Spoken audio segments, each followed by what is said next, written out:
Hey, I'm Stephanie, and it's time to use the makeup we already have. In my most recent new makeup release video, I saw some items that were potentially tempting me, so I tried to talk myself out of buying those things. But what is talk without action? So today, I am trying to solidify those decisions by diving into my own makeup collection and finding similar items there to the new things that are coming out on the market, and simply using those, giving them the lurve they deserve. If this video concept seems familiar, it might be because I stole it from Hautemess Tom. They do a new makeup release series on their channel called Critical Sass, and then they do a follow-up video called The After Sass, where they shop their stash and then apply the makeup on camera. I highly recommend it, and their channel will be linked in the show notes. But unlike Hautemess Tom, I do not have a clever name for my new makeup release series.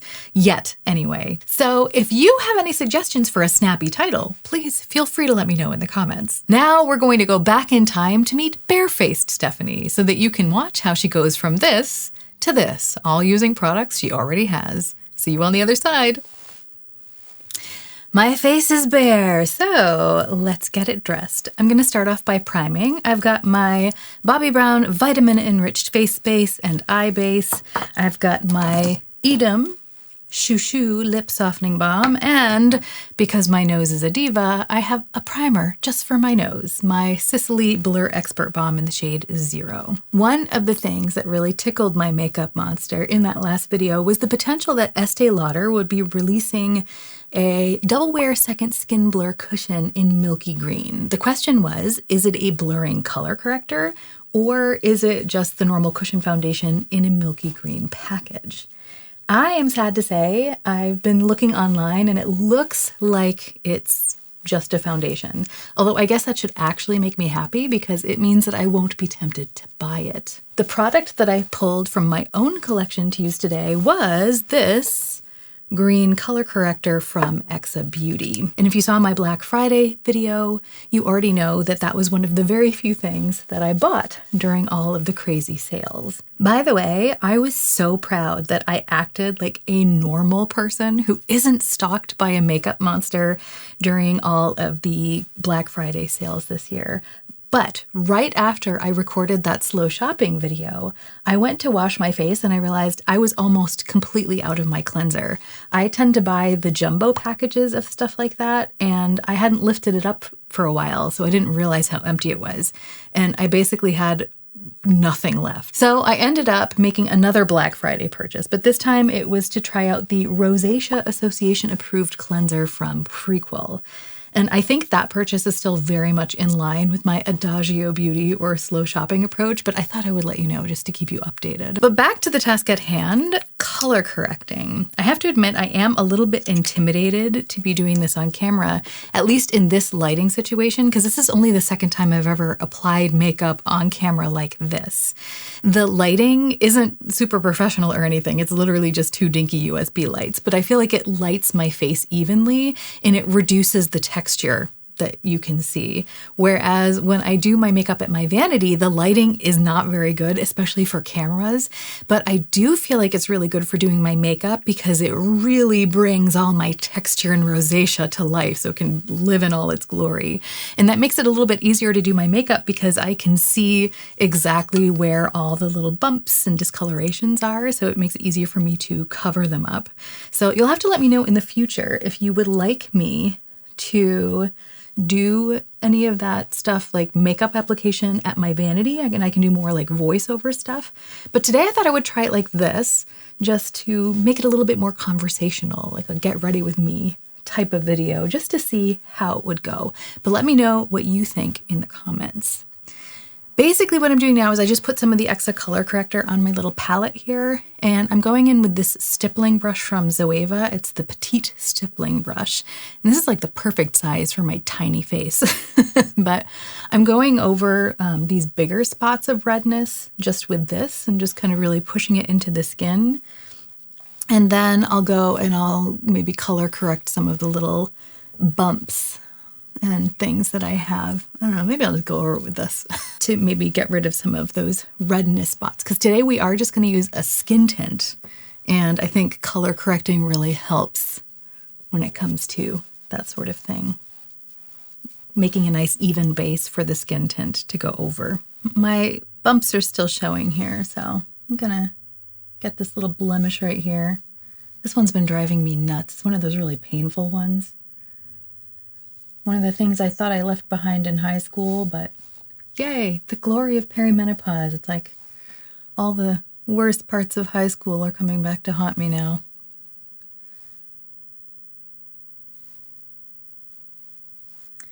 I'm just kind of trying to tap in that color corrector. I don't want to move it too much because I really want to get a little bit more coverage on these raised spots, because I think that's going to make it easier for everything that follows.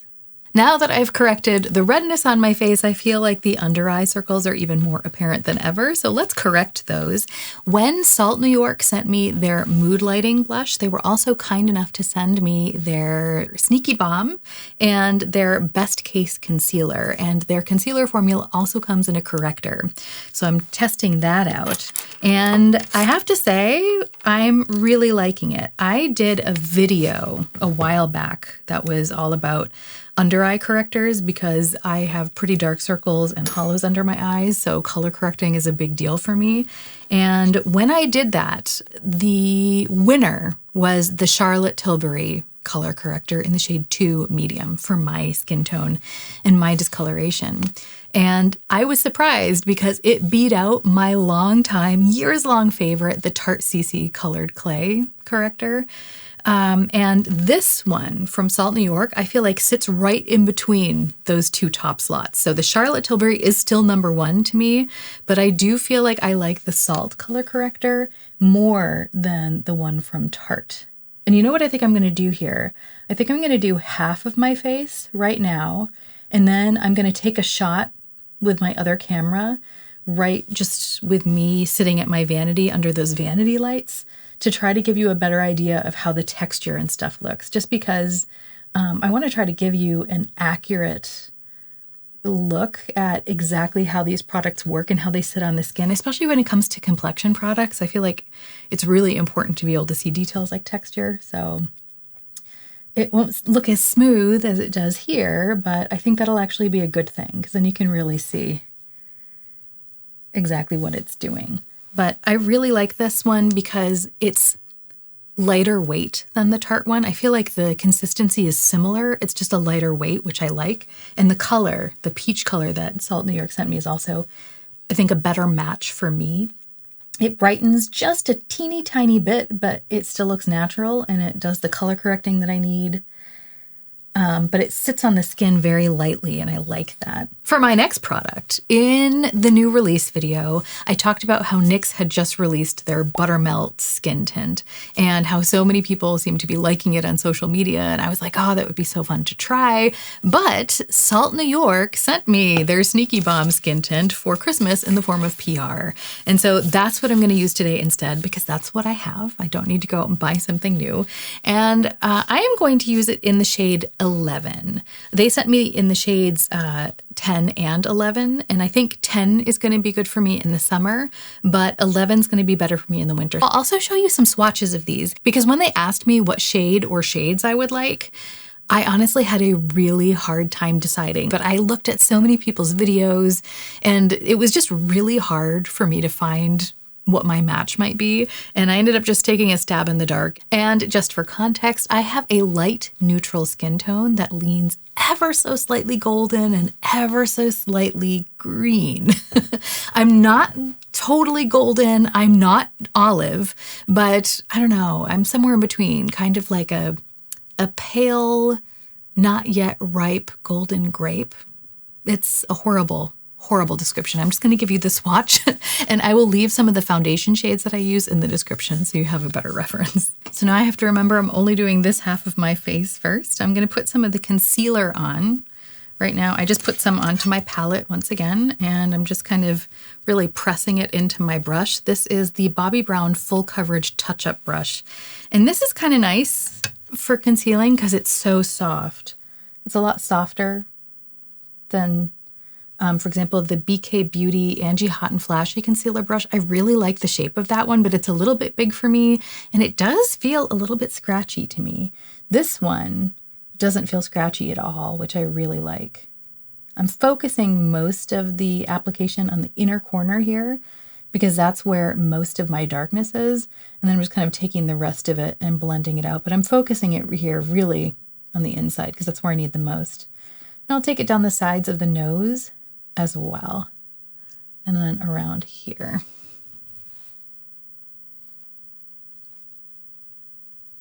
And because my cheeks have so much redness, I'm just taking the rest. There's not much left on my palette. And I'm just kind of stippling it here into the cheeks, just where most of my redness is. And then let's see. And then it's time for the foundation. Once again, I have some on my palette. I'm just really pressing it into the bristles of my brush so that it really evenly coats all of them, really primes that brush with product. And then I'm just going to tap it in like this. I think the close-up comparison does a really good job of showing what the Sneaky Balm does. It's definitely a light coverage. You can still see my redness and my texture peeking through, but it's just more of a filtered look. It's a more of a refined, natural look. So if I don't want to look like I'm wearing a whole lot of makeup, but I do want to make my redness go away, this seems to be a pretty good choice. This brush is actually one of the things I also got during the Black Friday sale. It's the ESUM W19 brush, and I used to have one of these, and I lost it somewhere. I don't know where it went, and I missed it so much because I feel like it just does the best job of applying under eye corrector. It's like my favorite. It's my favorite brush for that. My second favorite brush, it's really funny, is a drugstore brush. Is Wet n Wild. I think it's like $2 or $3. And that's like my second favorite. And that's what I was using when I didn't have this one. But now that I got this one at Black Friday, it's like, whew, I am so glad it's back in my life because just, I feel like my under eyes look even better when I use this brush. Now, I've only been trying the Sneaky Balm for about 2 weeks, which for me is still a first impression, especially because right now my skin is going through whatever it is. I don't know. It's like every day it's a little bit different. So it's taking me a little bit longer to get a handle on this foundation than I think it normally would. But all in all, it's a skin tint. It's not going to cover all of my blemishes. I can still see this one pretty clearly here. But that doesn't bother me. When I reach for a skin tint, I'm not trying to go for a perfected look. I'm just kind of trying to wash out the blemishes so that they're a little bit less apparent. But I feel like my redness is under control. The combination of the green color corrector and then this balm over it, I think looks really natural, but it is very dewy. This is the sort of thing, I think it looks really, really nice, but I'm not sure it would be wearable for me with my oily combination skin in the summer months. In the winter months, it's really nice because it's got this nice sheen to it. It looks like I just put some skincare on and I'm going out the door. My skin looks relatively even. I feel like it looks natural and good. Though I do find I have to powder it if I want to get a full day wear out of it. At least for my skin type, if I don't powder it, it's not going to stay in place. But before I powder everything down, I would like to add some dimension back into my face now that I've evened out all the redness. And to do that, I'm also going to use some Salt New York products. These two I actually bought myself. This is the bronzer and the contour shade from Salt New York, and I bought these a couple of years ago, and these were in the palette that I ended up giving to my mother, and the one that always looks so nice on her. And she was kind enough to let me borrow them back so I could make some content with them. So she'll get these back soon. But before she does, I'm going to use them today. And I'm also going to use the new limited edition Mood Lighting blush, which I think is a great addition to their line. I kind of wish it would be permanent because this blush is exactly the color that I flush when I actually blush in real life. And it's like a really, really nice neutral color with just a slight golden sheen to it. To apply the bronzer, once again, I'm just going in on my palette with this Bobbi Brown full coverage face brush, which I think is actually a foundation brush, but I like using it for cream bronzer and cream blush and cream highlighter, all my cream products. It's hard to know if I'm underdoing it or overdoing it in this lighting because I never apply makeup in this lighting. And my favorite nose contour brush lately has been this Bobbi Brown touch-up brush, which I think is actually made for concealer, but I like using it on my nose like this. And now I'm going to go in with the Mood Lighting blush, which I also put on my palette, and I'm just going to really press it into this BK Beauty 109 brush. Really get it into those bristles. And I like to focus my blush out here because I like to draw the eye upward a little bit. I just think that works a little bit better for my face shape. And I always bring my blush in here, like right under the tail of my eyebrow, just because I have a very prominent brow bone here, and I feel like that just kind of helps it to blend into everything instead of sticking out, because it does stick out pretty far. So I just feel like this kind of gives everything a more unified look. So I kind of put blush in a little like C shape all throughout here. And I try to keep the center of my face free of blush and bronzer just because my rosacea is very present on the apples of my cheeks. And throughout the day, if it gets really bad, sometimes it'll peek through. And so I do like to kind of just let it be. And that way, if it does peek through, it looks a little bit more natural. But if I were to put blush here and then I would blush underneath it with my rosacea, that wouldn't be ideal, at least not the look I'm going for. So this is my face before I powder everything down. And here's the close-up view of all of the cream products applied. You can still see some of my blemishes, but they're really faded, and all in all, I have more dimension. As you can see, it's really dewy. It looks quite nice, but now it's time to powder everything down. And to do that, I normally use a translucent powder, at least in the center of my face, on my nose, and my under eyes. Although I do tend to powder my color cosmetics, like my cream blush and my cream bronzer, with things like a powder blush and powder bronzer, just because I feel like it gives everything even more longevity. Plus, I kind of like to prolong the makeup process. I'm always a little bit sad when my makeup is done for the day because I'm just like, oh, but that was so much fun. Now it's over. So the more steps I can add, the happier I am. So if I don't have a lot of time, I will just use a translucent powder to powder everything down. But because I do have time today, I'll also be using some other powder cosmetics. But first, we're going to start with something that was discontinued. It was the Givenchy Prisme Libre powder.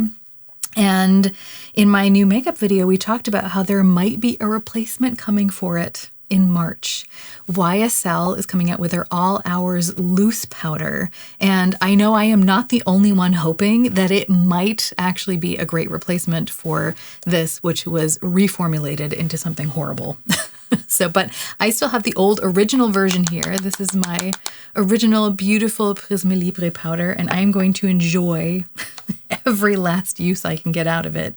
And I hope that the new YSL powder will offer us all a viable replacement. For my under eye powdering, I'm going to use the Sonia G Detail Pro brush. I tend to like to use a small detail brush in this area because it's easier for me to get a lighter layer of powder.